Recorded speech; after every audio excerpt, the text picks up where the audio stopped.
मातृहत्या एक ऐसा पाप जिसकी कल्पना भी नहीं की जा सकती। लेकिन क्या आप जानते हैं कि स्वयं भगवान परशुराम ने यह कदम क्यों उठाया? क्या वो अपने पिता के क्रोध से डरते थे, या यह उनका कोई चमत्कारी प्लान था अपनी मां को बचाने का? इस वीडियो को अंत तक देखिए, क्योंकि यह कहानी सिर्फ बलिदान की नहीं, बल्कि अद्भुत बुद्धि और मर्यादा की भी है।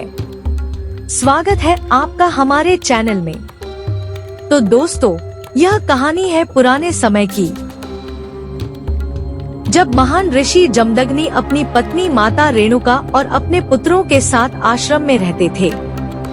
माता रेणुका इतनी पवित्र और तपस्विनी थी कि उनके सतीत्व में इतनी शक्ति थी कि वे हर रोज नदी के तट पर कच्ची मिट्टी से घड़ा बनाती थी और उसी कच्चे घड़े में पानी भरकर आश्रम लाती थी।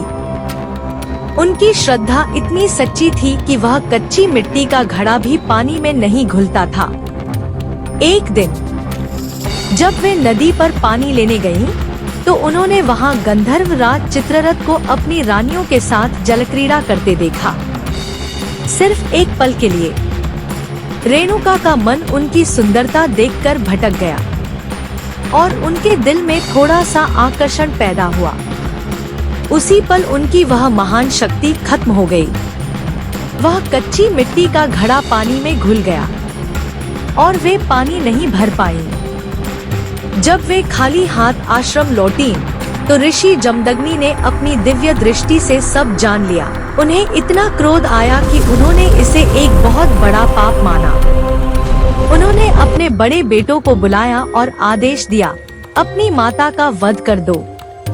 लेकिन किसी भी बेटे ने अपनी मां पर हाथ उठाने की हिम्मत नहीं की।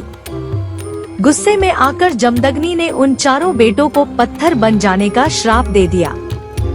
अंत में उन्होंने अपने सबसे छोटे बेटे परशुराम को बुलाया। परशुराम जानते थे कि उनके पिता का क्रोध प्रलय ला सकता है। जमदग्नि ने गरजते हुए कहा, परशुराम, अपनी माता का सिर धड़ से अलग कर दो। परशुराम ने बिना एक पल गवाए अपना कुल्हाड़ा उठाया और अपनी माता का सिर काट दिया। उन्होंने अपने पिता की आज्ञा का पूरी निष्ठा से पालन किया। ऋषि जमदग्नि अपने बेटे की ऐसी पितृभक्ति देखकर बहुत प्रसन्न हुए। उन्होंने कहा, पुत्र, मैं तुमसे बहुत खुश हूँ। मांगो, क्या वरदान मांगते हो? परशुराम बहुत समझदार थे। उन्होंने बड़े ही धैर्य से ये वरदान मांगे। पहला, मेरी माता फिर से जीवित हो जाएं, लेकिन उन्हें अपनी मृत्यु की कोई याद न रहे। दूसरा, मेरे सारे भाई पत्थर से वापस इंसान बन जाएं। और तीसरा, मुझे युद्ध में अजय होने का और लंबी आयु का वरदान मिले। जमदग्नि ने कहा, तथास्तु। माता रेणुका ऐसे जाग उठीं जैसे किसी गहरी नींद से उठी हो, और भाई भी फिर से जीवित हो गए। इस तरह परशुराम ने अपने पिता की बात भी रखी और अपनी सूझबूझ से अपने परिवार को वापस बचा भी लिया।